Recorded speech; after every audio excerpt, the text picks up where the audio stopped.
¿Quieres participar de este podcast? Entregar tu opinión, hacer alguna pregunta, compartir tu experiencia o sugerir temas. Déjanos tu mensaje de voz en el WhatsApp +569 3381 8361. Un podcast de Cooperativa. No hay ningún fracaso, ni la enfermedad, ni la ruina profesional o económica que tenga un eco tan cruel y profundo en el inconsciente como un divorcio. Penetra hasta el núcleo de la ansiedad, resucitándola.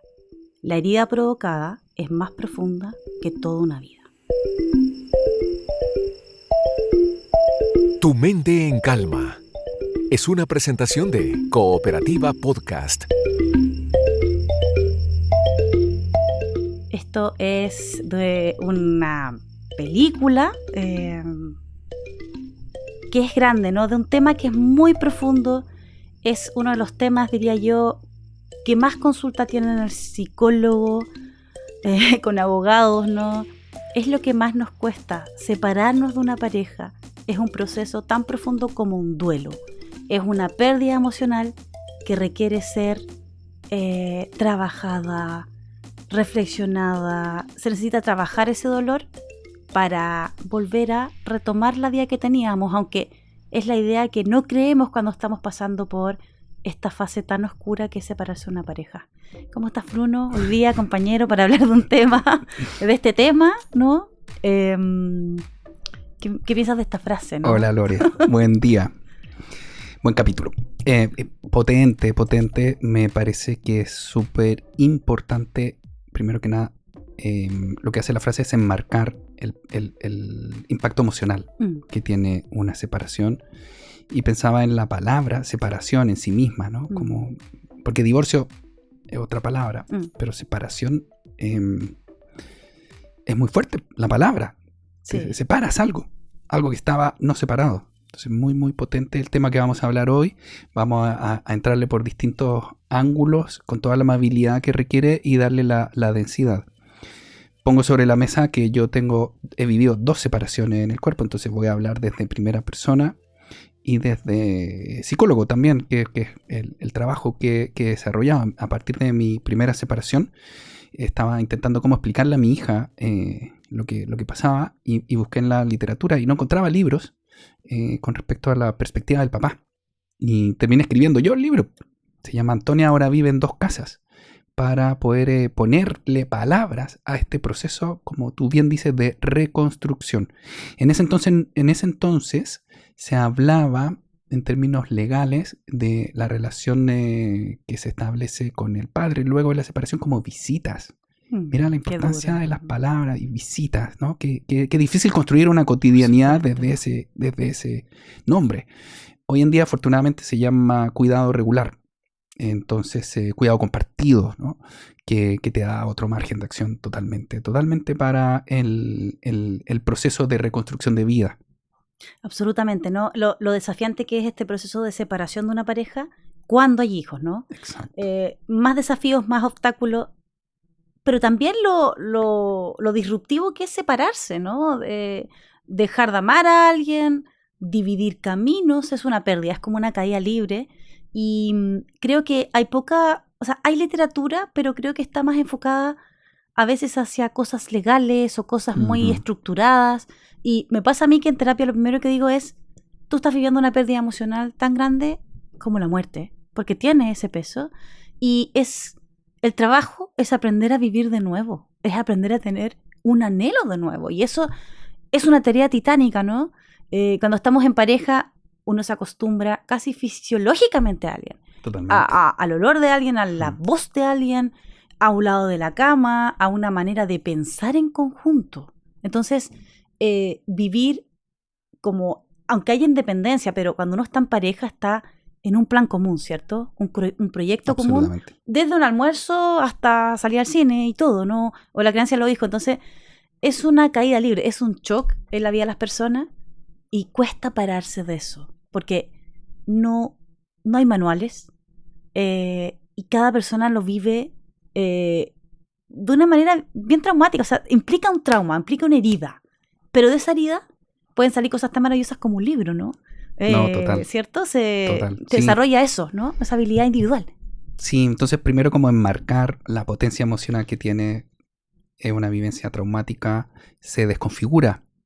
Una manera de configurar los tiempos, la agenda, la vida. Y entonces eso te arroja a la vivencia de vacío, que yo creo que es muy fuerte y que es muy común ver en el cotidiano, que uno trata de pegar manotazos de ahogado, saliendo de la sensación de vacío culpando. O la otra idea que ronda muy fuerte es que es la idea de fracaso.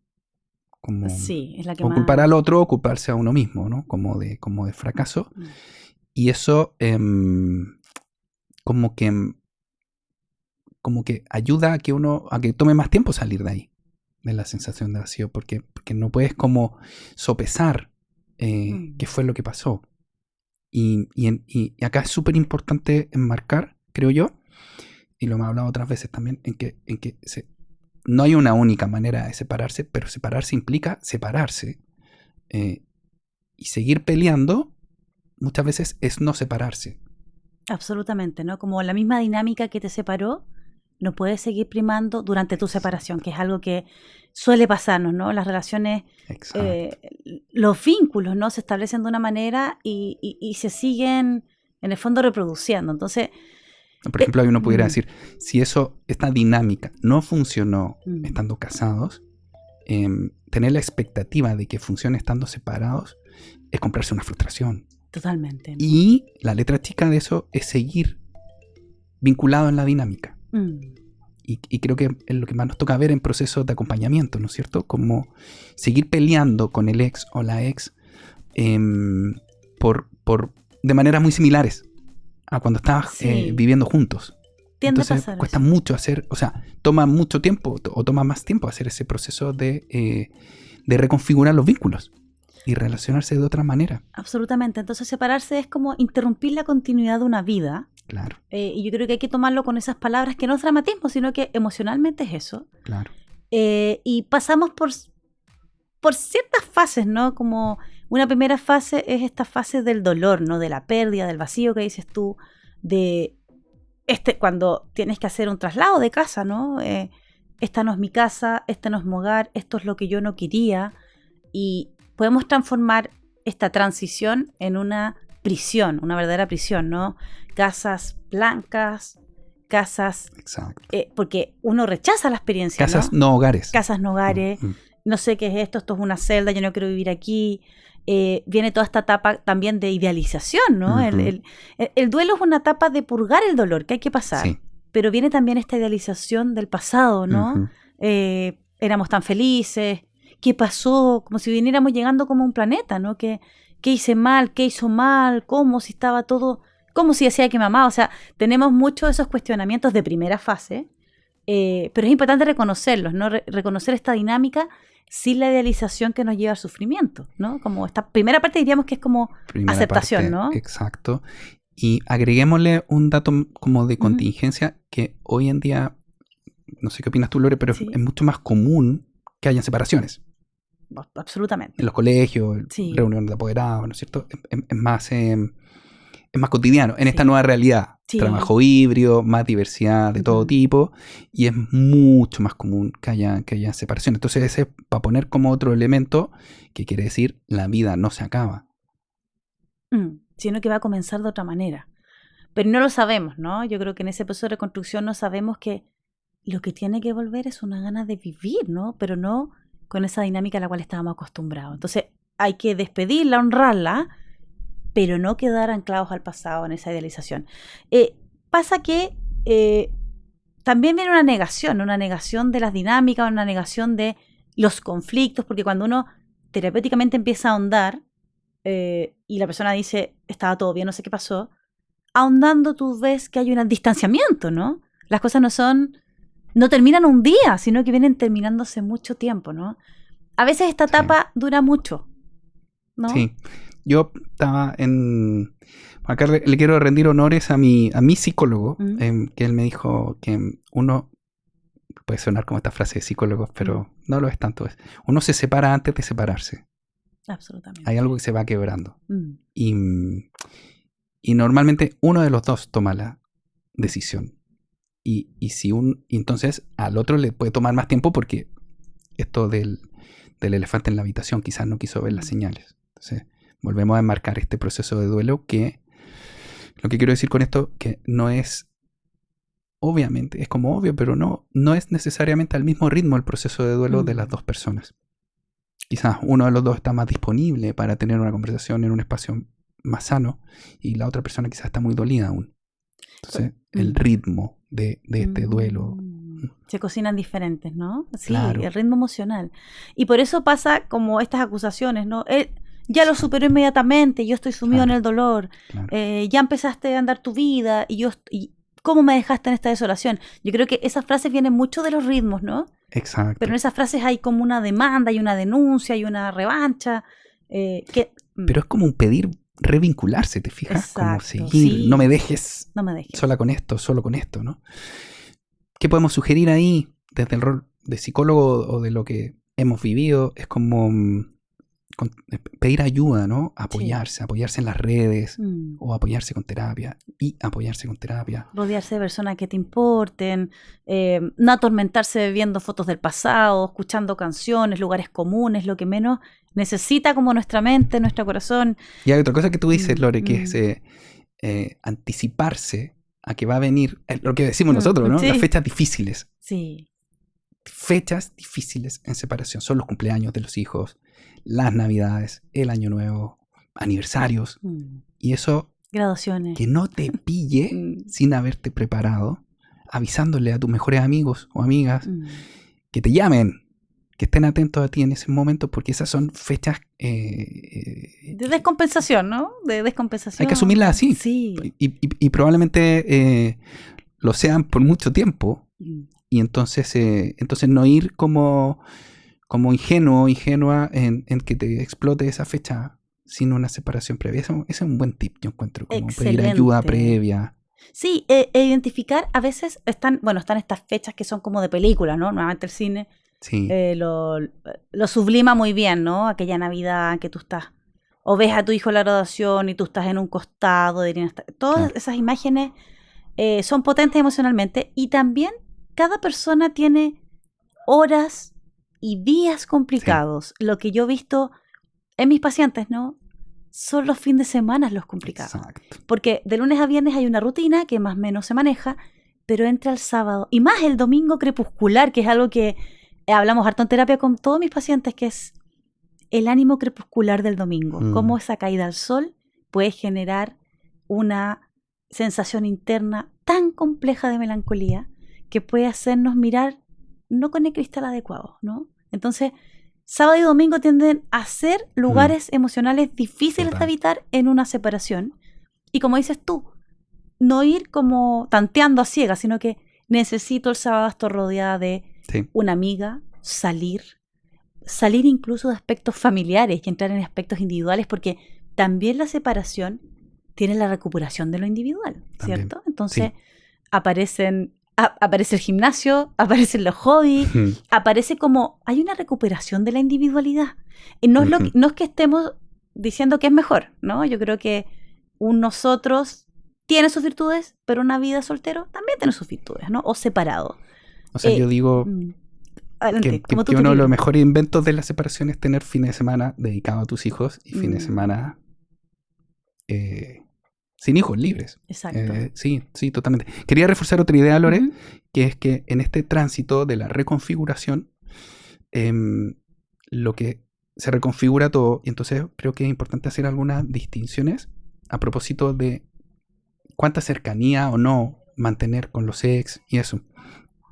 Yo creo que el espacio de relación de pareja es el que vive este tránsito de duelo. Y es súper importante ahí hacer doble clic y despejar ese espacio para reconstruir tu vida relacionalmente con otra persona en algún futuro.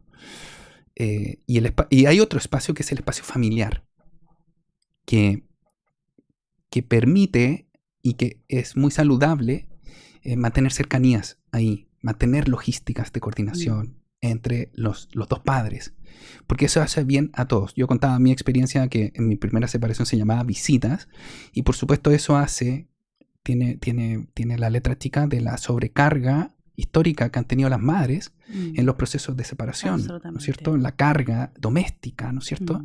Entonces, toco ese punto, cómo y no hay una receta única de qué cercanía mantener ahí, pero en la reconfiguración familiar, o sea, la familia se mantiene. Tú eres papá, mamá para toda la vida. Y que prime ahí el beneficio del hijo o la hija. Y ahí hay que ser súper generoso o generosa como de habilitar espacios familiares que ayudan a todos los involucrados, digamos. Que uno de los dos se haga cargo de todo resulta muy pesado y muy injusto. Y entonces es beneficioso reconfigurar eso en términos de ir viendo cómo nos ajusta, qué tanta cercanía. Pero eso no es tocar el espacio de pareja.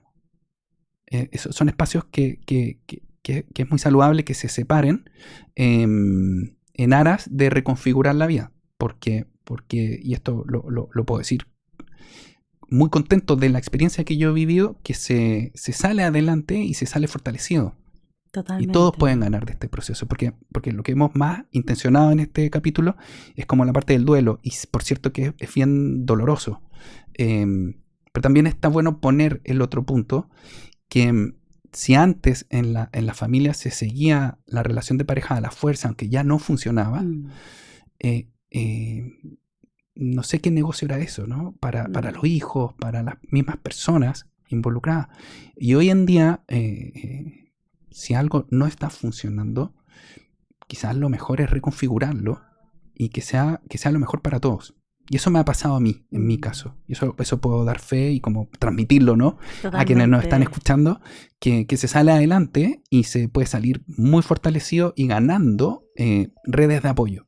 Sí, es como el cierre de la etapa 3, ¿no? También hay una fase, ¿no? Como al medio, que es que logras ser feliz, logras distraerte, te sientes súper empoderado, empoderada, pero luego vienen sentimientos rabios como la rabia, como todo eso, ¿no? Entonces, también como invitarlos a que se pasa por esas fluctuaciones, se pasa por un duelo, pero también se pasa por un renacimiento, ¿no? Una reestructuración. Y que la meta realmente es raro porque, no, es paradójico porque cuando tú tienes un paciente que está transitando una separación, le enseñas a ver qué es, pones foco en su emocionalidad. Exacto. Y también en aprender a vivir de nuevo, porque Exacto. Separarse es aprender a vivir de nuevo. Muchas gracias, Bruno, por este interesante tema, estas reflexiones significativas. Nos vemos en el próximo capítulo de Tu Mente en Calma, tercera temporada. Encantado, Lore. Esperamos aportar a quienes nos escuchan. Muchísimas gracias y nos vemos. Nos vemos. Tu Mente en Calma. Encuéntranos en cooperativapodcast.cl o en tu plataforma de audio favorita.